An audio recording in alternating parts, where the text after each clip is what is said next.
नमस्कार. आज मी तुम्हाला गार्डन टेबल दाखवते. पण हे फक्त गार्डन टेबल नाही बरं का, तर हे garden table plus compost bin आहे. म्हणजे ह्याचा दुहेरी उपयोग करता येतो आपल्याला.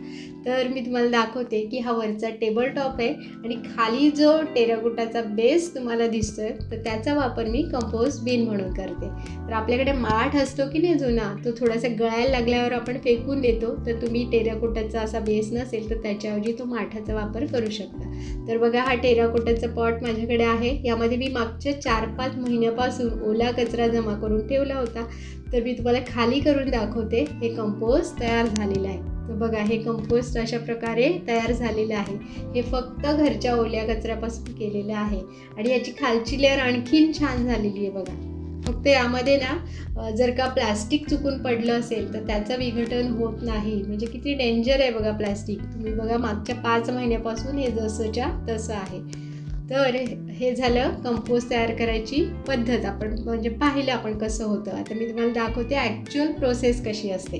तर बघा, ह्यासाठी काय करायचं, आपल्याकडे माठ असेल तर त्यामध्ये पहिली लेअर सुक्या पानांची घालून घ्यायची, कारण यामध्ये नायट्रोजन असतं. तर ही झाली पहिली लेअर. आता ह्यावरती आपल्याकडे जो ओला कचरा आहे तो घालायचा. ओला कचरा म्हणजे फळांच्या आणि भाज्यांच्या साली घालायच्या. दर 3-4 दिवसाच्या एकत्र करायच्या आणि त्या बारीक करून घालायच्या. यामध्ये फक्त लक्षात काय ठेवायचं, लसणाची आणि कांद्याची जी सालं असतात ती घालायची नाही. त्यानंतर आता तिसऱ्या लेअरसाठी यावरती माती घालून घ्यायची. पण मातीच्या ऐवजी जर तुमच्याकडे असं कंपोस्ट तयार असेल ते जर घातलं तर ही प्रोसेस लवकर होते. असं आपण दर 4-5 दिवसांनी करत जायचं. ह्या लेअर हा पॉट आहे तो पूर्ण भरायचा. फक्त काय करायचं, अधूनमधून याच्यावरती थोडंसं ताक शिंपडायचं. आता हा टेबल टॉप आहे की नाही, तो वरती मी घालून घेते.